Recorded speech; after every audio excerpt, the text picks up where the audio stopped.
ஐயோ பாலா யாரு அதான. ஆமா, அவர் கேள்வி கேட்கலாம், அவர் வந்து பதில் சொல்லணும். கண்டிப்பா அவருக்கான பொறுப்பு இருக்குது. அவர் வந்து இந்த ஆணவ படுகொலைக்கு வந்து பதில் சொல்லணும். சொல்லாம இருக்கிறது அது. அவர் 28 டேட் கேட்டதுக்கு டேட் வர மாட்டேன்ட்டாங்க. 21 தான் கொடுத்தாங்க. இது சாது ஆணவ கொலையா இது? ஆமா, ஏமாத்துறாங்களா பெண்களை? யாரை ஏமாத்துறது? குறிப்பா அந்த வாழ்வியலை வந்து படம் பண்றதுக்கு அங்க பல்வேறு வழிகள் இருக்குது. அந்த உட்காந்து பேசலாம். அங்கிருந்து ஒருத்தன் வந்து சொல்லணும். அது சொல்லாத வரைக்கும் இது நடந்துக்கிட்டு தான் சார் இருக்கும். அதுக்கு பதில் சொல்ல முடியாது. வெளியிலேருந்து வரவங்களுக்கு நம்ம என்ன பதில் சொல்ல முடியும்? அவங்க ஒரு பார்வையில் வருவாங்கல்ல. இங்கே போனால் இங்கே ஒரு கேங்ஸ்டர் இருப்பான், இங்கேருந்து ஒரு ரவி இருப்பான், ஸ்கெட்சுன்னு ஒரு ரவி இருப்பான், இங்கே குமார்னு இருப்பான், பல்லு குமார்னு இருப்பான், கொக்கி குமார்னு இருப்பான், இங்கே இப்போ ஜாவா பழின்னு ஒருத்தர் இருப்பான். ஏதோ ஒரு கேரக்டர் பண்ணி அது பண்ணுறாங்க, அவ்வளோதான். இங்கே ஒரு டேரக்டர் யாராவது ஒருத்தர் புதுசாக அந்த மண்ணில் பிறந்தவன் வந்து அந்த ஊர் வேறு மாதிரியா சொன்னால் புரியும். வந்துப்பா சைடு போயே இருக்காருல்ல.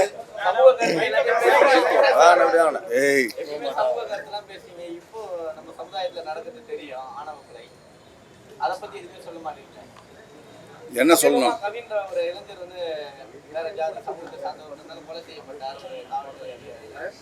இல்லை, இந்த கருத்து வெறும் சினிமா நடிகர்கள்கிட்ட மட்டுமே கேட்கறத நிறுத்திட்டு ஐஏஎஸ் ஐபிஎஸ் இந்த நாட்டை ஆள்ற முதலமைச்சர், துணை முதலமைச்சர், இன்னும் அதிகாரிங்க, இன்னும் அரசியல்வாதிங்க அவங்கக்கிட்ட கேளுங்க. சினிமா நடிகர்கிட்ட என்ன இருக்குது? சினிமா நடிகர் என்ன இருக்குது? ஒரு நடிகர் நான். ஆனால் நாட்டை ஆள்றவங்ககிட்ட கேட்கணும், இந்த சாதி இருக்கணுமா வேணாமா, இந்த சாதிய முறை நல்லதா கெட்டதா, அரசியல் தேவையா தேவையற்ற அரசியல் எது? இன்றைக்கி எல்லா இடத்துக்கும் கரண்ட் இல்லாத கிராமத்துக்கு கரண்ட் வேணுன்றாங்க, கரெக்டாக போயிடுச்சுன்றாங்க. பள்ளிக்கூடம் கல்வி வந்துடுச்சுன்றாங்க. எல்லாமே கிடைக்குது, இந்த அரசால் எல்லாமே கிடைக்குது. ஆனால் நல்லது நடக்க சமூக நீதி பேன்ற இந்த அரசு சமூக நீதி விதைக்கணும் இல்லையா?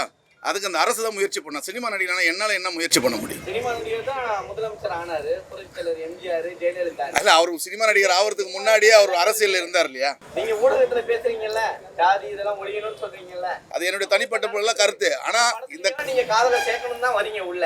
சரி, ஹீரோ காதல சேர்க்கல நீங்க, அதனாலதான் கேட்கறேன். என்னையா இது படத்துக்கு சுத்து போடுறேன்? அது இல்லை, இந்த கேள்வியெல்லாம் இந்த மாதிரியான கேள்வியெல்லாம் எங்களை கேட்டு வைக்கிறத விட இது வன்முறைகள் தான் அதிகமாக வெடிக்குது. இப்போ நான் எஸ்கார்டு ஓடவோ இல்லை 4 பேர் ஓடவோ நான் சுற்றுறவன் கிடையாது. நான் சொல்கிறது உங்களுக்கு புரியுதா? உங்களுக்கு இது தொடர்ந்து வந்து அரசியல் தளத்தில் இருக்கிறவங்கள, அரசியல் தளத்தில் இயங்குறவங்கள கேட்கணும். அதிகாரத்தில் இருக்கிறவங்கள கேட்க வேண்டிய கேள்வி, அவங்க பதில் சொல்லணும். கண்டிப்பாக இது வந்து ஒழிக்கப்பட வேண்டிய வேலை. சாதிய சமூகமாக இங்கே வாழ்ந்து ஒன்றும் பிரயோஜனம் கிடையாது. சமூக நீதி தான் பேணி காக்கணும். இங்கே இருக்கிறவங்க எத்தனை பேர் சாதியை தூக்கி பிடிச்சிட்டு நம்ம வந்துக்கிறோன்னு தெரியாது. ஆனால் சமூக நீதியோடு தான் நம்ம எல்லாருமே இங்கே ஒன்றா சேர்ந்து நிற்கிறோம், ஒன்றா சாப்பிட்றோம், ஒன்றா பழகிறோம். ஆனால் ஒரு திருமணம் வரும்போது, உறவுன்னு வரும்போது அங்கே ஒரு சாதி வந்துடுது, எல்லாத்துக்கும் ஒரு பிரச்சனை வந்துடுது. அதை ஒழிச்சிட்டோம்னா இன்னும் நல்லா. நம்மளாம் தமிழர்கள்னு சொல்கிறோம், இனமாக சேர்ந்துருக்குமே தவிர இனமாக சேர்ந்துருக்குமா? சாதியாக தான் இருக்கிறோம். என்னை யாரும் வெளியில் இருக்கிறவங்க கொல்ல, உன்னை யாரும் வெளியில் இருக்கிறவங்க அடிக்கல, வெளிநாட்டில் இருக்கிறவங்க. இங்கே தான் எல்லா வேலையும் நடக்குது. அப்போ அது பேணி காக்கணும்னா அதுக்கான வேலைகள்லாம் அரசு செய்யணும். அது தொடர்ச்சியாக கல்வியிலிருந்து ஆரம்பிக்கணும். அரசு எல்லா இடத்துலையும் அந்த வேலைகளை செய்யணும்னு நான் சொல்கிறேன். வேற ஒன்றும் இல்லை. சினிமா துறையிலேருந்து ஏன் கேட்கணும்னு சொன்னீங்கல்ல, உங்கள் சினிமா துறையில் தான் ஒரு அரசியல் கட்சி பெரிய இயக்கமும் ஒருத்தர் இறங்கியிருக்காரு. இயக்கத்துலேருந்து டிவிகே கட்சியாக இறங்கியிருக்காரு. ஆமாம், அவர் கேள்வி கேட்கலாம், அவர் வந்து பதில் சொல்லணும். கண்டிப்பாக அவருக்கான பொறுப்பு இருக்குது. அவர் வந்து இந்த ஆணவ படுகொலைக்கு வந்து பதில் சொல்லணும். சொல்லாமல் இருக்கிறது அது. அவர் 28 டேட் கேட்டதுக்கு டேட் வர மாட்டேன்ட்டாங்க. 21 தான் கொடுத்தாங்க. அது அரசு தான். நீங்கள் கேள்வி கேட்கணும். என்ன கேள்வி கேட்டேன் நானா வந்து உட்கார்றேன். சப்போர்ட் பண்றீங்களே? சப்போர்ட் என்னது? சரி, புரியல. வந்து ஆணவ கொலை படத்துல நீங்க பார்த்தீங்கன்னா காதலரை வந்து ஈஸியா வந்து அபியூஸ் பண்ணிடுறாங்க. சரிங்களா? அதுக்காக தான் இந்த கேள்விகள்லாம் வருது. இந்த படத்துல இருக்கனால தான் கேட்கிறோமே உங்களை. இது சாது ஆணவ கொலையாது? ஆமா, ஏமாத்துறாங்களா பெண்களை? யாரை ஏமாத்துறது? நீங்களே படம் பார்த்துருப்பீங்க. அவர் வந்து 1/2 hour ரிவீல் பண்ண வேணான்ட்டாரு. பண்ணனா பண்ணிடலாம். சொல்லுங்க சார். நிறைய படத்துல நடிச்சிருக்கீங்க நீங்க, கல்லூரி வினோத் எல்லாரும். இந்த படத்துக்கு கொஞ்சம் அதிக முக்கியத்துவம் கொடுத்து நீங்க 2 பேரும் நடிச்சிருக்க மாதிரி தெரியுது. டைரக்டர் தொழிலாளி சார், என் கூட வேலை செய்கிற தொழிலாளி சார், என் தம்பி சார். நாங்கள்லாம் ஒரே பிளாட்ஃபார்மில் வேலை செய்கிறோம். உங்களை மாதிரி தான் அந்த மொன்ன டீ கடையில் உட்காந்து டீ சாப்பிட்டு வாய்ப்பு ஃபோட்டோ எடுத்துன்னு வாய்ப்பு தேடின பையன் சார் நான்.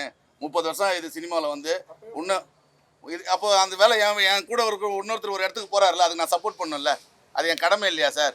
அதிகமாக வேலை செஞ்சு தானே சார் ஆகணும். ஏன்னா படத்தில் வந்து ஃபர்ஸ்ட் அப்போ வந்து கிழிஞ்சி சொல்லி போட்டிருப்பாங்க. செகண்ட் ஹாஃப் வந்து ஃபுல்லாக கலகலாம் ஜிகின்னு ஃபர்ஸ்ட் டைம் பார்க்குறோம். போட்டு எப்படி இருந்தது? இந்த இவர் தானே சார் கேட்கணும் அதெல்லாம். அதையும் அவர் தான் போட்டு வச்சார், இதையும் அவர் தான் போட்டு வச்சார். வேற நான் போடல. அமாவாசை வேற சொன்னாரு. அமாவாசை பயங்கரமா செலுத்தி விட்டுருக்காரு. ஆமா, உங்களுக்கு எப்படி இருந்தது அதை பண்ணும்போது? ஓகேவா? ஓகே தான். அதோ டேரக்டர் சொல்கிறத நான் பண்ணிட்டேன். உனக்கு ஓகேவா? நீ தான் சொல்லணும். நான் ஓகேவாடா நான் சொல்ல முடியுமா? நான் வேலை தான் செஞ்சிருக்கிறேன். அதை பார்த்துட்டு நீ தான் சொல்லணும் நல்லா இருக்குதா நல்லா. வந்து எப்படி இருந்தது படம் ஃபுல்லாக? ஒவ்வொரு அவர் தான் புத்தி பற்றியும் சொல்லுவார். இப்போ போனால் விஷயம் நல்லதாக இருக்கும், நம்ம முன்னேறலான்ட்டு. நல்லா தான் இருந்தது. அவர் ஒரு விஷயத்த சொல்கிறாரு, நம்ம கேட்குறோம். அவர் டேரக்டராக ஒரு விஷயம் சொல்லும் போது கேட்குறோம்.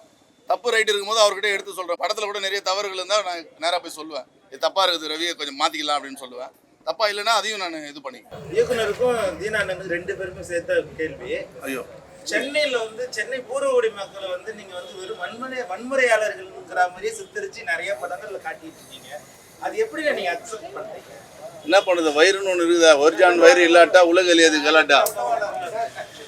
வயிறு இருக்குது சார், சாப்பிட்ணும். நான் போய் வேலை செய்கிறவங்ககிட்ட போய் என்ன ஏன் இந்த படம் நடிக்க வைக்கிறேன் நான் கேட்டு வெளியே வர முடியுமா? எத்தனை படத்தில் அந்த மாதிரி கேட்டு வருது, வேலைக்கு போடுங்க. நான் அப்படி தான் டேரக்டர் கூப்பிட்றாங்க, வந்து நடிங்கன்றாங்க. நம்ம போய் நடிச்சுட்டு வரோம். நம்ம என்ன பதில் சொல்ல முடியும்? இந்த படத்தில் அதில் இல்லை சார். இந்த படத்தில் நான் நார்த் மெட்ராஸ்ன்னு காமிக்கல. அதாவது அங்கே இருக்கிற ஒரு சில பேர் இங்கே எல்லாமே நார்த் மெட்ராஸில் இல்லை சார். இங்கே வெளியூர்லேருந்து இங்கே பார்த்தீங்கன்னா 365 நாளில் எத்தனையோ கிராமம், எத்தனையோ சென்னை, அதர் ஸ்டேட்லேருந்துலாம் இங்கே இருக்காங்க. எல்லாம் நல்லா தமிழ் பேசுகிறாங்க. அதனால் பண்ணுற பைப்புலாம் நார்த் மெட்ராஸ் கிடையாதுல்ல. இல்லைண்ணா, பெரிய டைரக்டர்லேருந்து நீ சின்ன டைரக்டர் வரைக்கும் அந்த மாதிரி தான் காட்சியை எடுக்கிறேன். கால போக்கில் இதில் மாறிடும் சார். நம்ம மாற்றலாம்ல. இல்லை சார், நம்ம மாற்ற முடியாது சார். பூர்வகுடி மக்களை நீங்க கடைசி வரைக்கும் வன்முறையாளர்களாக காட்டுனீங்கன்னா அடுத்த ஜெனரேஷன் அதே தான் தொடருவான். அது எப்படி மாத்துவீங்க? இல்லை, அதுக்கு தீர்வா நம்ம இந்த படத்தில் சார். அது என்னென்ன பிரச்சனைனா, அங்கிருந்து ஒரு டேரக்டர் இப்போ நீங்கள் சென்னை பற்றி படம் பண்ணுறவங்க யாருமே சென்னையில் இருக்கிறவங்க யாரும் படம் பண்ணல.